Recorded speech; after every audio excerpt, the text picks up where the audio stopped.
Welcome to the Tepper School of Business Multimedia Series. For more information on the Tepper School at Carnegie Mellon, please visit us at www.tepper.cmu.edu/multimedia. And now, here's your selected video.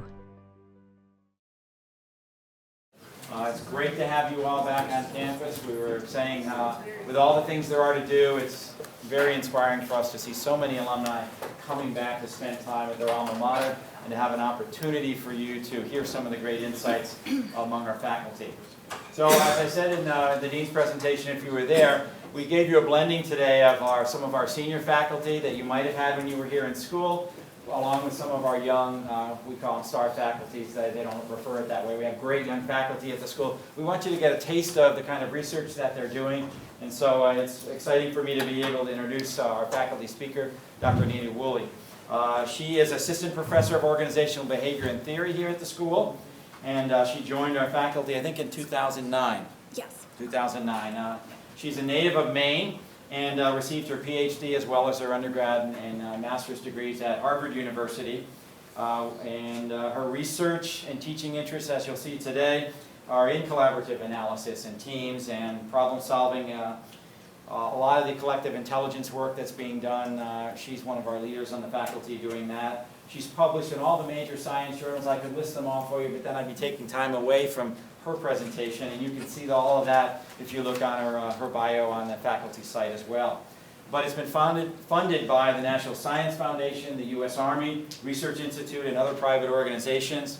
She's also served on the editorial boards of a number of organizations, organizational science and group research, a member of the Academy of Management, the Interdisciplinary Network for Group Research, and the Association of Psychological Sciences. She's one of our popular young faculty doing some great research here, so we're happy to introduce to you this morning, or this afternoon now, Dr. Anita Woolley. Thank you. Thank you. It's great to be here. And I haven't been here long enough to recognize a lot of you, but I have seen a few people that I've had the pleasure to teach, and I look forward to getting to know you as well. So I want to just start off by acknowledging that the research that I'm going to be talking about today is being done by a collective. Some people here, some people at MIT, Union College, and also we've been very thankful to have funding for this, not only from National Science Foundation, but also Cisco Systems, the Army Research Office. And we've partnered with some alumni in the process of finding field sites, so we're always interested in that as well. So until recently, if you had Googled collective intelligence on the web, a lot of the examples that would have come up would be examples from the animal kingdom. And that's actually for very good reason, because there are some very impressive examples of collective intelligence. For one I'm always impressed by are ant colonies. So ants individually are very simple creatures. They don't have a whole lot of memory. They don't have a lot of problem-solving capacity, but collectively they actually accomplish some pretty impressive things. They create structures that are quite complex from an engineering perspective. They locate sources of food and prioritize them with respect to their location to their nest. They coordinate to carry things over, that are much bigger than their collective body weight, et cetera, et cetera. So individually, not very capable, but collectively can accomplish things that far exceed the capability of any individual organism. And there are many other examples as well. So we started out this research wondering if the same might be true in human groups.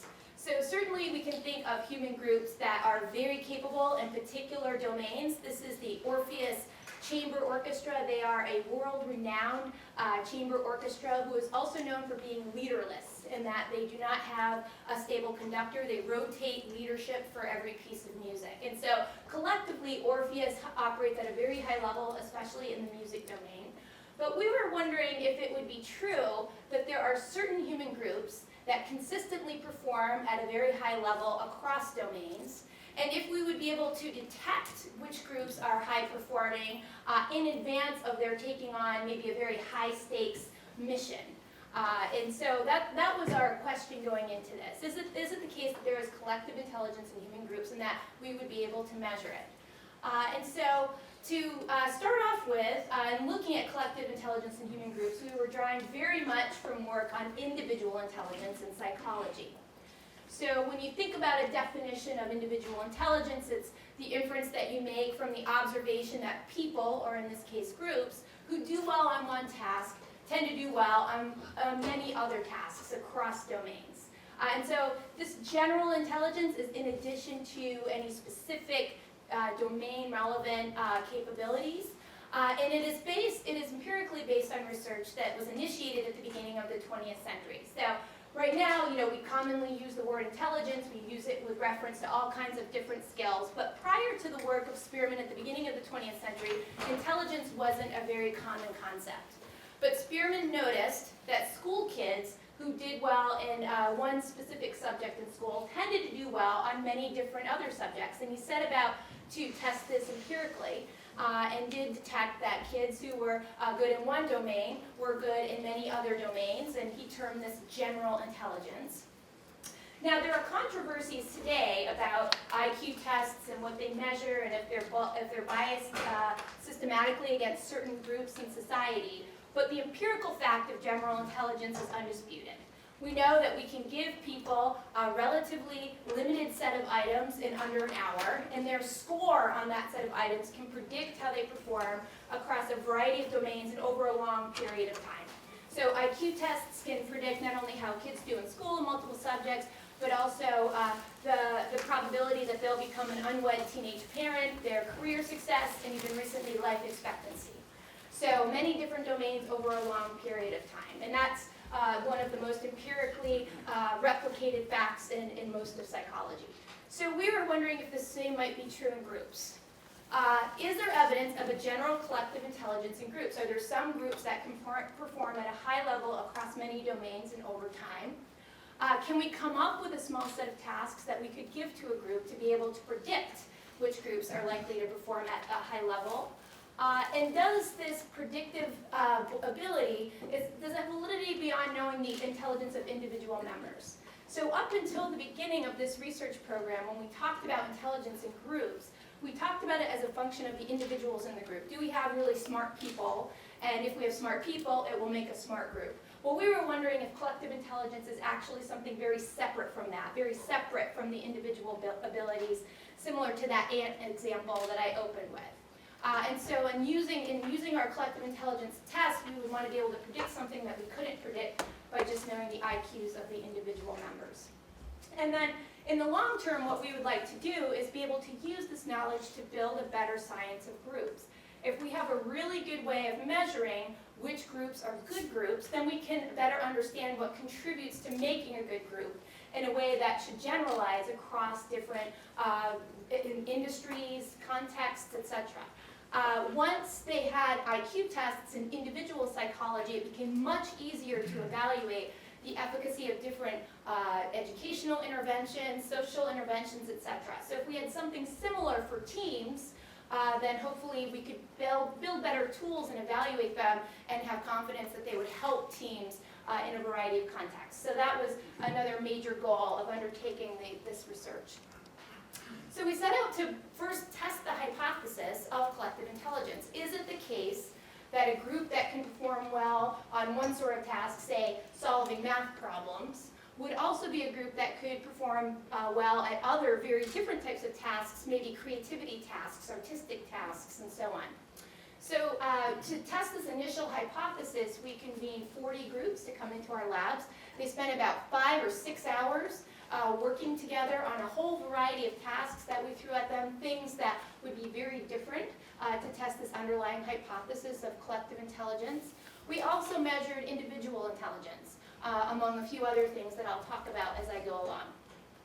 And so just to give you a sense of the types of tasks, we were sampling from a bunch of different domains that would require the group to interact in very different ways in order to perform well. So creativity tasks, where you want to generate a lot of ideas, decision-making tasks, where you have to figure out who knows the right answer and choose that one, execution tasks, where you have to coordinate your activities very carefully to accomplish something quickly without errors, negotiation tasks, where you have to trade off against competing interests. These are taxonomies that have been developed by other groups researchers, establishing that the kinds of activities a group needs to engage in to do well at these different types of tasks are very different. Because as you can imagine, we could give groups a bunch of tasks that all look the then groups would be good at it because once they figured out how to do it, they could just do it over and over again, right? So by throwing very different things at them, we thought it was a stronger test of this idea of collective intelligence. And so what we found is that looking across the range of task types that we gave them, we found 5 different clusters of different types of tasks of the variety I just mentioned. They all related to this underlying capability, this collective intelligence. So groups that did really well at generating creative ideas, also did well at the math problems, also did well at negotiation, also did well at assembling little things in a short period of time without errors. So we took their score on our battery of tasks as a measure of collective intelligence, and we tried to predict how those same groups performed on a more complex task in the future. So we brought them back in and we had them play a video game simulation. And what we found was that our collective intelligence score for them was highly predictive of how they performed later on this video game simulation. And more importantly, it was much more predictive than the average IQ of individual members. This was also true for looking at the maximum IQ of any individual member. So in other words, having really smart people in the group was not itself enough to make a smart group. There was something about how the group interacted that exceeded the capability of individual members and was more predictive of how they performed in the future. We replicated the study. We brought in another larger sample of groups, had them perform slightly different tasks, but just as wide an array of tasks.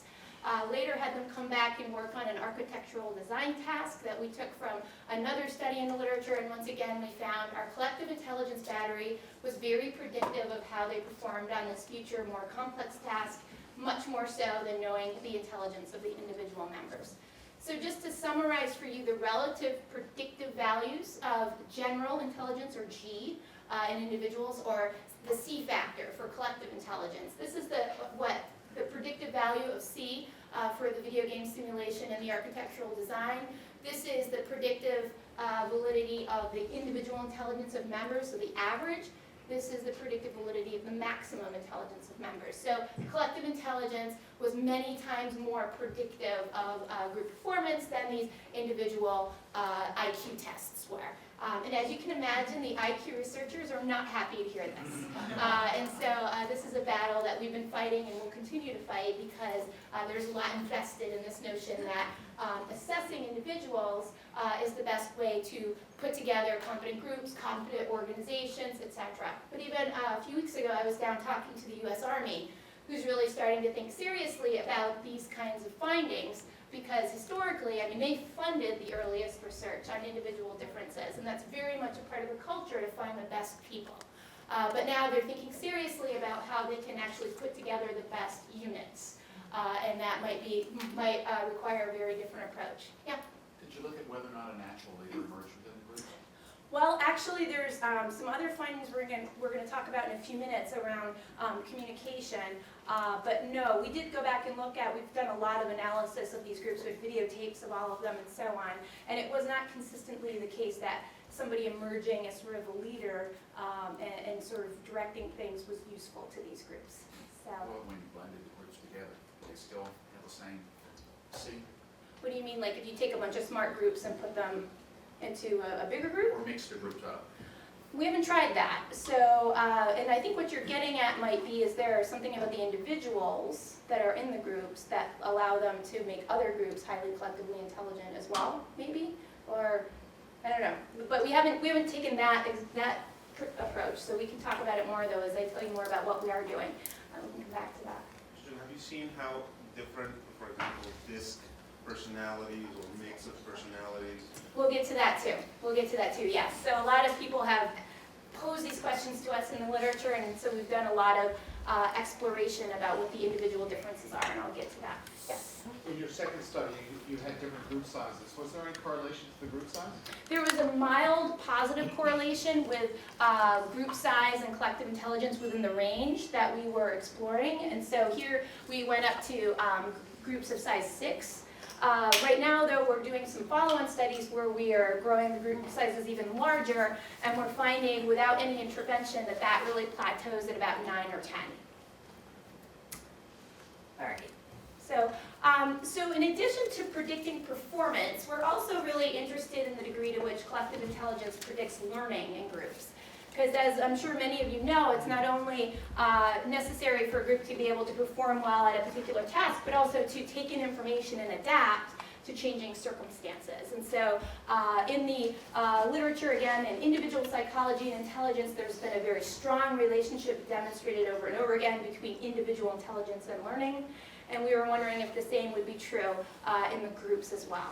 And so we had them play this game. It's a behavioral economics game in which they played multiple rounds, and the group members independently had to make a choice, but what they were paid was based on a combination of their choice and the choices of others in the group.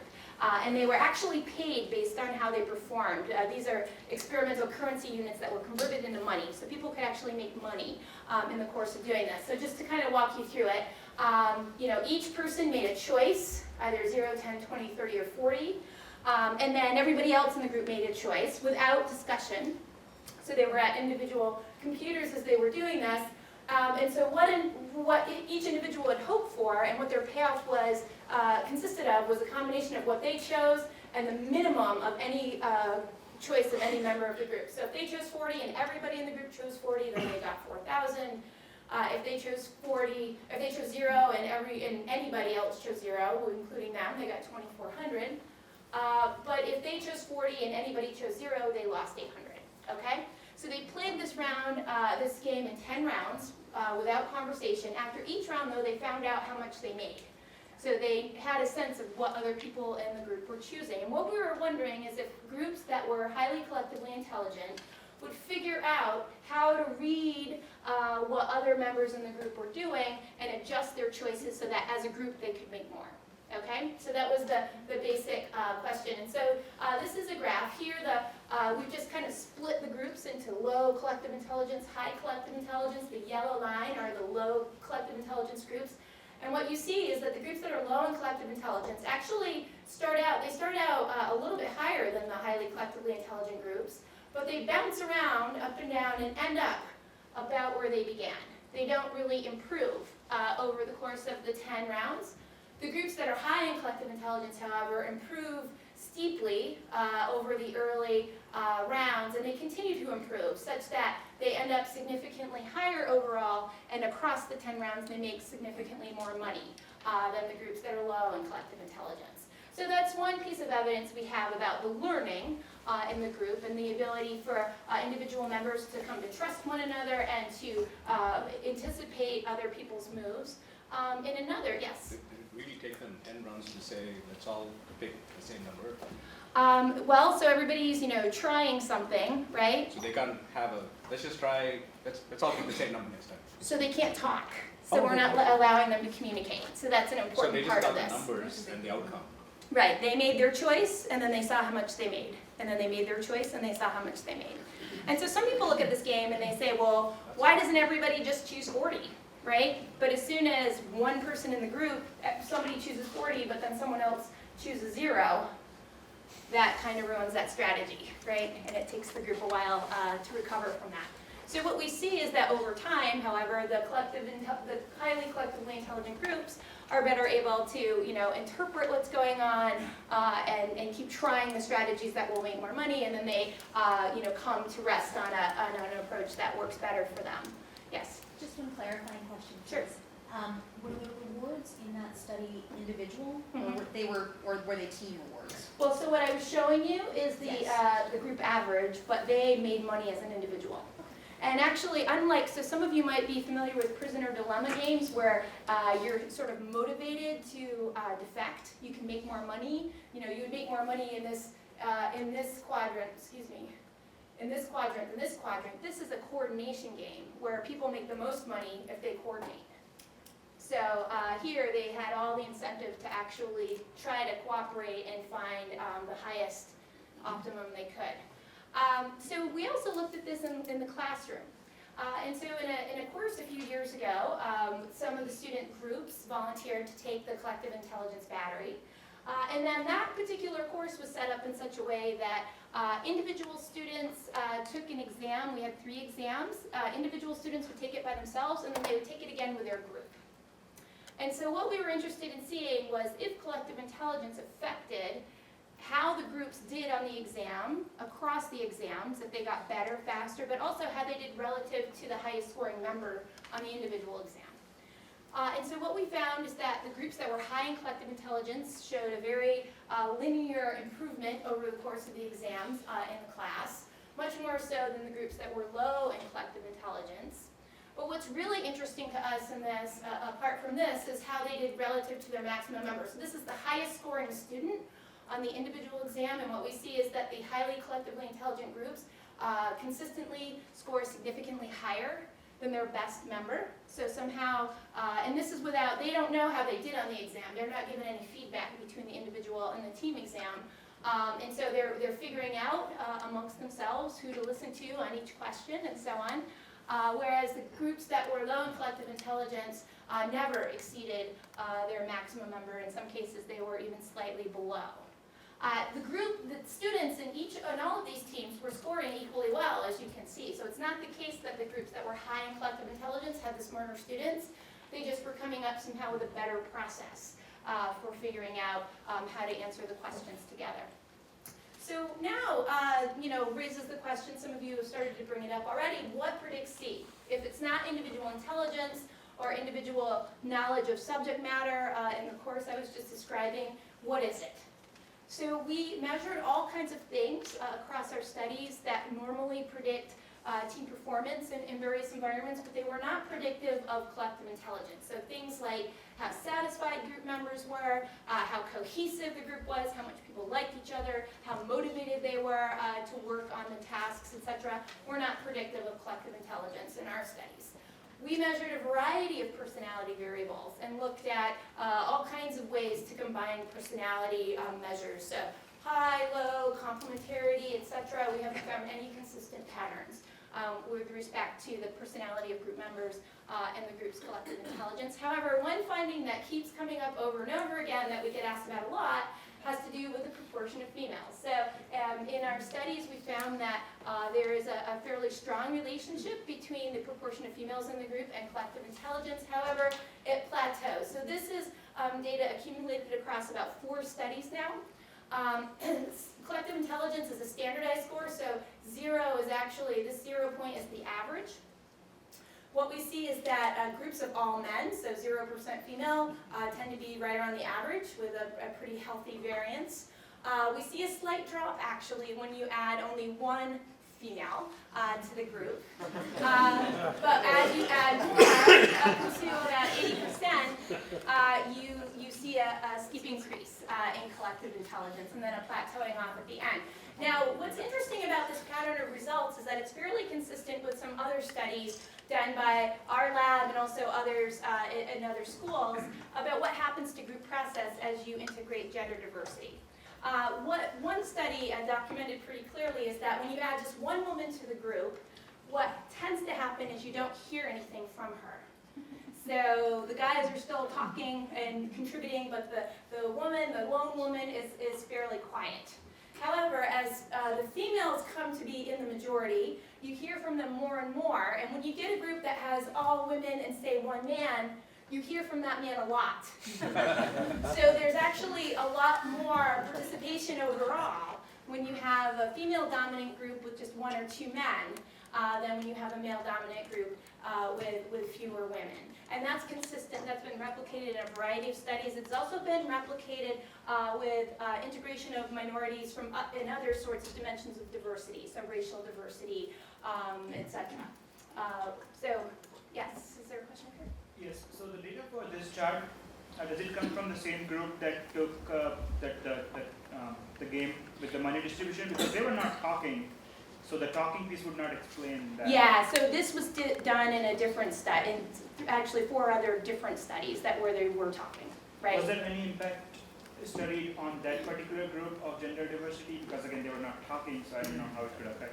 That particular study we looked, and there was a small, a mild positive relationship with proportion of women, but it wasn't as strong as the effective proportion of women on the collective intelligence battery itself. So this is how they performed on our collective intelligence battery. Yeah. Any other questions on this? Yes. Just a couple of charts before this, the one where you had the 2 lines of the underperforming team on the... Okay, the MBA student teams. Yeah, did you think of actually engineering performance improvements in the lower line by putting a few members from the top line to the bottom line? No, we didn't. And so here, I mean, this was simply an observational study. So we composed these teams, they did our battery, and then we just looked at how they did in the course.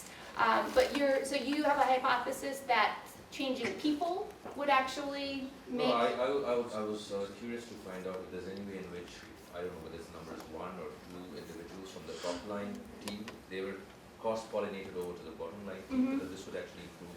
So how would you choose which people? Because as I pointed out, the best students in each group were not making a difference. So how would you choose the people? I would try random to see whether that would actually make an Just mix them up. And or I would try and pull in a few of the key, the top performers to the top of the world.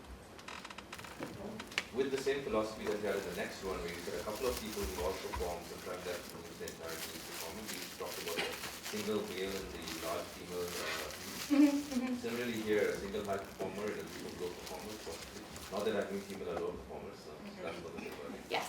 But I'm You saying see the same that the low performing is not very low, right? So, yes. So overall, basically what I was trying to get at is, have you tried to create a performance uplift? We haven't done interventional studies yet. And one thing, so even when you're watching this trend, say you're an instructor, I mean, you still see an upward trend, especially in these teams, right? So they're improving over time. So as soon as you start shuffling people around, you might inadvertently sort of undermine the whole system, right? So the question would be how to choose those people, or how to intervene in these. Maybe it's not the case. It doesn't seem like it's the case, at least in terms of the quality of the students, that these teams are disadvantaged in their composition. But there may be some other things about the people in the teams that makes a difference, and that's one of the things that we're looking for. So as I mentioned, the personality and the proportion of women. The other thing that we've looked at that has come out in several studies now refers to social perceptiveness. So there's a whole slew of research on emotional intelligence in a variety of settings. We looked at a particular skill, though, referred to as social perceptiveness. And to do this, we used a test that was devised by Simon Baron-Cohen, who is a researcher of autism and autism spectrum disorders. And so he devised this test to screen people for autism and autism spectrum disorders, but found that it actually differentiated among people on the normal end of the spectrum as well. So in this test, they look at pictures of the eye region of the face, and they have to make a selection from these 4 options for what this person might be thinking or feeling. So what do you think this person is thinking or feeling? So this is a socially perceptive crowd, that's correct. And so what we found is that the average social perceptiveness score of our groups was strongly predictive of collective intelligence. Women on average score higher on these kinds of measures than men. That was true in our sample and is true in the population. And so this was explaining a large part of the effect of women in the team, that when you add more women to the team, you tend to raise the average social perceptiveness. And so that seemed to be driving a big part of the collective intelligence indices that we were seeing.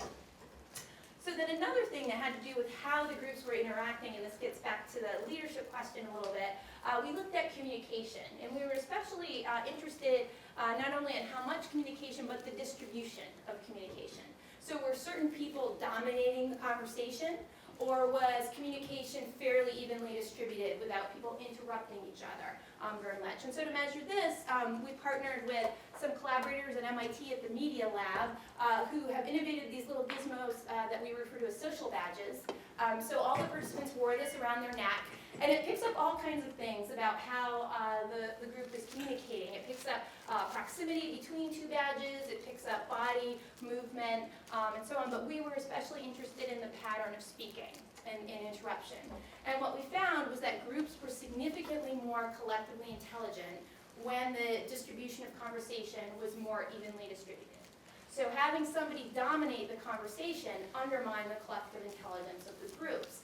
And so our collaborator, Cindy Pentland, has taken this and used it in the context of leadership development, and has found that in leadership studies, when leaders enact their role by dominating the conversation, they undermine the performance of the groups that they're leading, versus leaders who lead by eliciting the views of those that they're leading. And so, it may not only be leadership, but the way in which it's enacted. That's important for collective intelligence in this context.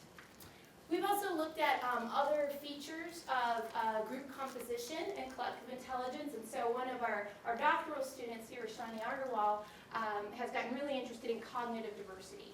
So there's fairly recent research in the neuroscience literature that differentiates cognitive styles along the lines that distinguish different parts of CMU, interestingly. So there's a cognitive style that is predominant in engineers and scientists. There's a cognitive style that's predominant in those who are in the visual arts. And there's a cognitive style that's predominant in those who are in the humanities. So we measured these cognitive styles into groups in our studies, and what we found is a curvilinear relationship with collective intelligence. You need to have a moderate level of diversity across these cognitive styles within the group to reach the highest levels of collective intelligence. When the group is too diverse, then the group members have a hard time communicating and understanding one another, getting on the same page about their strategy for performance.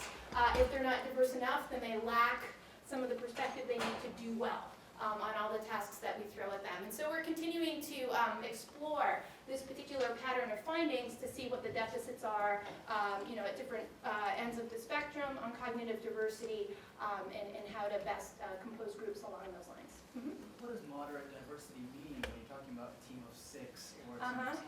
Such a small team, what are we talking about? So this is Shani's dissertation, which she's defending this week.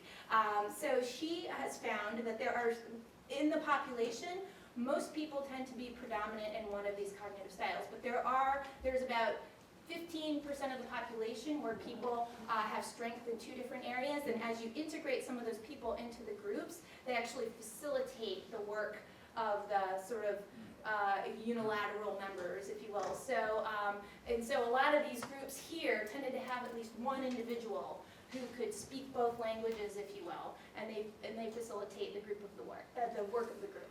So that's one way to bring about moderate cognitive diversity. But the other way might be to make sure you have just enough overlap. So if you have 6 members, make sure you have 2 of each type ideally, versus 4 and 1 and 1 or something like that. That would be. Not meaning to get you upset, but what are the types? What are the types? Yeah. So there is. Yeah, I can go into this. So object visualization is the type that characterizes people who are in the arts. And so it used to be, like in the classic research on this in education, they distinguished verbalizers and visualizers. So many of you have probably heard that distinction. Well, what this new line of research does is distinguishes subtypes of visualizers. So there are some visualizers who are object visualizers who process things holistically. Those are the people who are in the arts and in design. And then there are spatial visualizers who process images analytically or part by part. And those are the people who are in more of the sciences and engineering. And so this predicts performance on all kinds of things that are relevant to those fields. And they find that this distinction appears pretty early in childhood, like elementary school, especially in gifted kids. So it's something that they're trying to understand the development of a bit further. Yes? What about likability within the group? Likability. What do you mean I like you, I think I can work with you. So the one thing we looked at with respect to that was cohesion, which is probably the most reliable measure in terms of the studies of group performance, and we didn't find a relationship. So that's what we found so far. It could be, could matter if you like somebody versus if you don't hate them. That might be an important distinction. Yes? Were there any markers for groups that became less intelligent as they grew? Well, I would say that the groups that start high and go lower tend to be the ones that have the uneven distribution of participation. So over time, certain group members stop contributing as much. I mean, that was definitely one pattern that we noticed.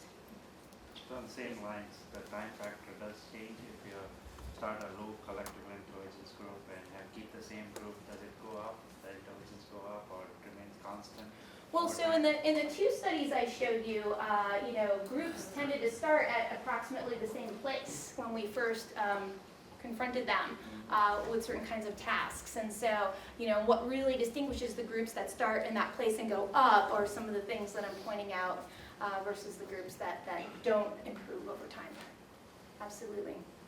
So just to give you a flavor for where we're going with this, we've been working a lot with our collaborators and some computer programmers to really take our battery and put it online. The initial studies that I described to you, as I mentioned, they came to our lab. In fact, we were in the career services area down here in the little interview rooms for several months over the summer running our studies, our initial studies. But that poses a limitation in terms of exploring this in a wider variety of environments. I mean, 5 or 6 hours is a long time, and also getting people together around a table can be limiting. And so we've been working to take the tasks and make them into something that can be done on the internet, and to create an interface so that we can administer these tasks to people who aren't necessarily in the same place. We have a preliminary version of this tool that we've been pre-testing.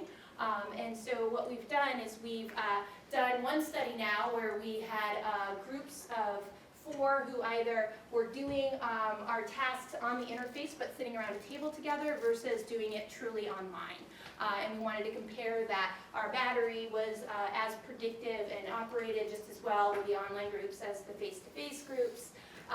Everybody was coming into our lab. When we had them online, we just didn't have them sitting together in order to try to control something about how they're doing it, at least for this initial go.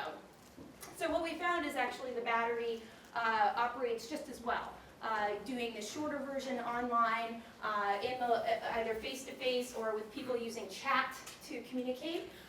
It had a very similar profile in terms of how the battery operated. We can now do the battery in less than an hour, and we're working to actually isolate an even smaller set of tasks that we could possibly do more rapidly, because we're talking with a number of organizations now, a few contacts actually that are through alumni, and so they're very interested in having us use this with the groups in their organization, but we need to make it as short as we can, so that's what we're working on. What we do find, we were very surprised and pleased to see that groups, we could reliably measure collective intelligence even when they were communicating just via chat. When we look at overall performance, there's still an advantage to talking. So having the talking groups sit around and do it on our interface, they did a little better. But the chat groups did pretty well, and how they did was fairly predictive of their future performance. One thing that was very interesting to us, and we're currently writing up these results, is that the social perceptiveness measure is even more predictive of how groups online do than the groups sitting around working face-to-face. So even though the group members are not looking at one another's faces, are not interpreting emotion in one another's eyes, the skill that this is tapping into seems to be very important for reading all kinds of other subtle cues that they might be picking up in the course of working together. So, so we're kind of exploring more about what is underneath this, but we were really intrigued to see this finding and the fact that it was so predictive in the online groups. We also find, yes? Question about that last slide. Are you implying there that they can see each other like through a video camera? No. No, we didn't use any video or visuals at all in the online groups. They were separated, and all they had was our interface with our tasks, where they can chat over here, and then they put the answers in over here to the tasks. They see a bunch of stimulus materials here, so they're just working online. But for whatever reason, the capabilities that are tapped into by that task, the researchers who developed it, suggest that it's tapping into a broader set of skills that they call theory of mind, which is the ability for somebody to understand the mental states of others based on subtle cues. And so those abilities seem to translate even into collaboration environments that are online, that are not face-to-face. So if you're not texting very much, or you're not inputting very much, perhaps somebody who has a greater set of skills in this area would be more likely to ask you, well, what do you think, or what do you want to work on, or do other things to facilitate the work of the group, even when they're not sitting around the same table.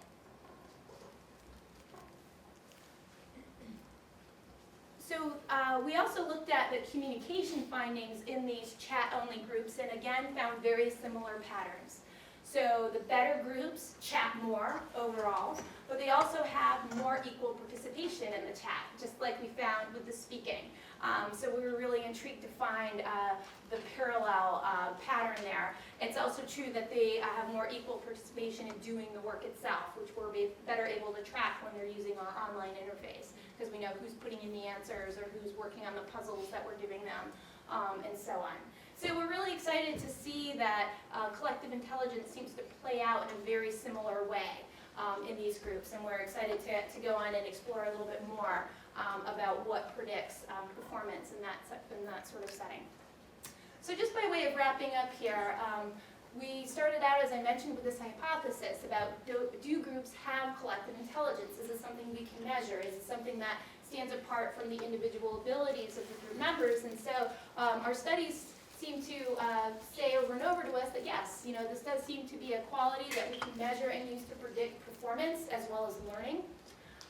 And as we kind of look across the factors that seem to consistently predict collective intelligence, we see some interesting patterns. We see things that suggest that the transfer of information is a key part of fostering collective intelligence in groups. So this notion of equality of contribution. If there's some members we're not hearing from at all and some members we're hearing from a lot, we're going to be less collectively intelligent than if we're getting the benefit of everybody's views, for example. If we have members who are able to perceive subtle cues from other members, even if it's by an online interface, we're going to be more collectively intelligent than if we don't. Or if we have a lot of cognitive diversity and we have a hard time understanding each other because we reason in fundamentally different ways, we're going to be less collectively intelligent. So we're going on to look at other features that might undermine the transfer of information within groups and thereby undermine collective intelligence. So as we move on, yes? So if you remove someone who's very dominant in the conversation, does that have an impact? That would be an interesting interventional study. That would be, we haven't done that study yet, but that would be a very interesting intervention. And actually you remind me, one of the things that we are thinking about building into our online tool is some real-time feedback display that tells you the distribution of contribution by group members. Potentially as an intervention. So if I notice, oh, I'm really low or I'm way too high, I should really be quiet and let somebody else come in. Does that by itself improve group performance? Or does it help us identify who we should take out if we need to change the group? Yeah? To go back to the previous slide, are those correlations or causalities? These correlations? Correlation, so not causality. You didn't say right now CI causes those or those things cause CI. No, right now you're right, they are correlational. Although we have done some studies where we've intentionally composed groups in terms of cognitive diversity, and we do find a causal relationship between the cognitive diversity of the group and collective intelligence. But no, we haven't manipulated social perception or equality of contribution, although the feedback study is another one that we're thinking about trying on that score. I'm curious about gender online. How do people know the gender of other people? And what about, is it first names? And what about non-specific first names like Pat? That's a very interesting question. We didn't regulate that in this initial study. So people do put in their own chat name, so they can choose something that is, that reveals their gender or doesn't. And so that's one of the future directions we're thinking about is manipulating that. There is one study we have underway with some other collaborators where we're not manipulating gender, but we're manipulating perceptions of people's nationality. So unbeknownst to the participants are all American, but they perceive that they are collaborating either with other Americans or with Arabs. And what we find is that if they think they're collaborating with Arabs, the collective intelligence goes down substantially in the group, even though they're all Americans. So we could also try that with gender, with a variety of other things to see what happens as a result of that perception. Yeah. So if you look at your first chart about the army of ants or any of the other animals, two out of those three you could actually see within that. So is there any way in which you can look at a few more of the attributes of ants or meerkats or whatever else you have to find other factors which are similar to this? They have equalitative contribution. If you look at a set of ants, and all three of them standing out to the side, they're all working. Yep. They don't have much of cognitive diversity, quite obviously, and No. no social perception. But is it possible to look at some of the other elements that you see as attributes of these groups to be able to find some of these factors that can affect? Absolutely. So in some other work we're just starting, we're collaborating with a biologist, Deborah Gordon, who's at Stanford, who studies ants. And so what we're really interested in is in the subtle signaling systems that ants use to communicate with one another. So we know about pheromone trails, but there are other things that are byproducts of the work that the ants are doing anyway. So they don't have to go through the effortful process of verbally communicating, because obviously they can't, but they communicate via things they leave behind in the course of doing their normal work. And so we're interested in thinking about those kinds of signaling systems in groups. So is it the case that if you come into a space like the one we've created to work on problems, and there are signals left behind from others who've come before you in terms of what problems they found hard and need more help versus problems that are all taken care of, or where we might need to collaborate some more, would that facilitate the work of the group and make it more efficient? So that's one set of things that we're thinking of in the context of trying to learn from the animal kingdom and suggesting what the mechanisms might be. As a small business owner, I'm kind of stuck with my group members in the short term at least. And how do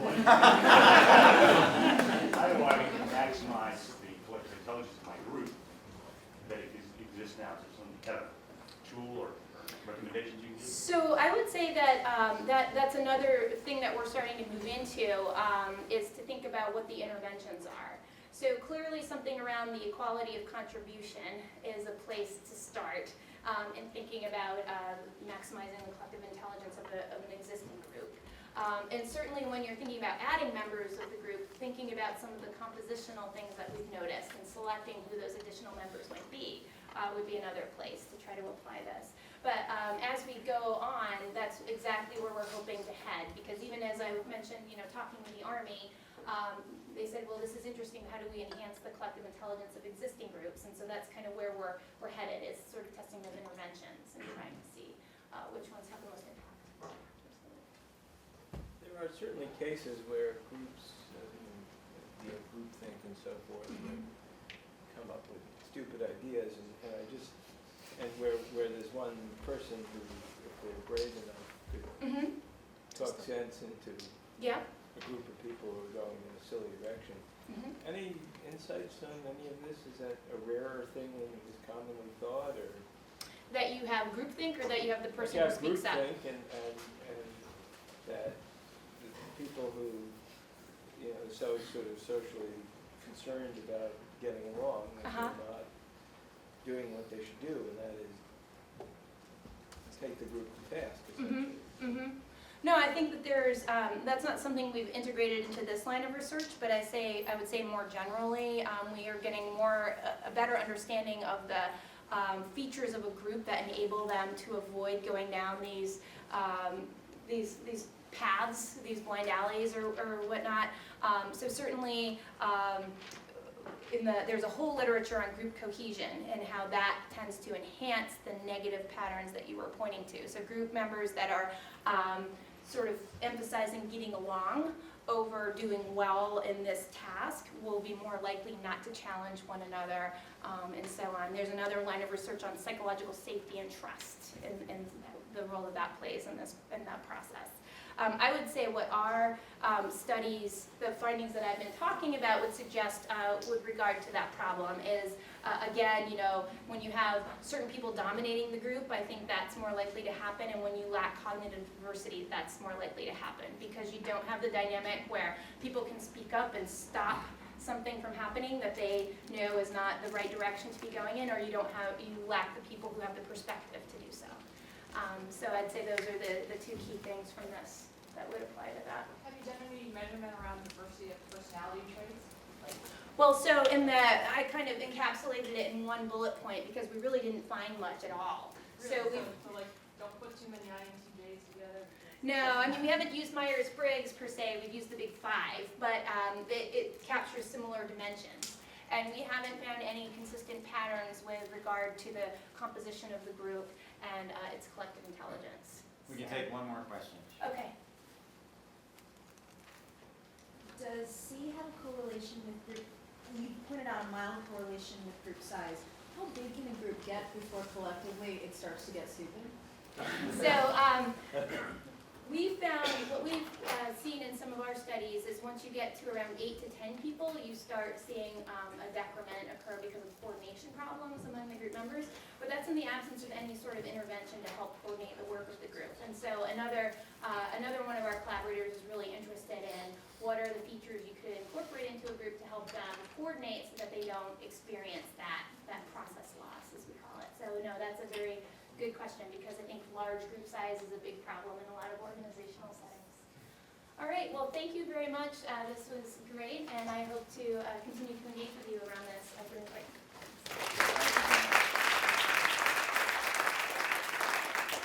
Well, thank you, Dr. Woolley. This is a great opportunity for you to see what's happening in the classroom, to be back in the classroom again. So thanks for participating so actively. You'll be wanting to follow her studies, and you can go to her faculty page again and see the latest work that's being done there, and also touch base with us. We begin at 2:30 with our next session. In this room, we will have Dr. Jeffrey Williams talking on strategy and mastering your 70% zone. And in 151, we have Dr. Jeffrey Gallick on staying happy with what we have. So you've got 5 minutes to make that change or whatever, use the restroom or stay right where you are, and you'll be all set. Thank you.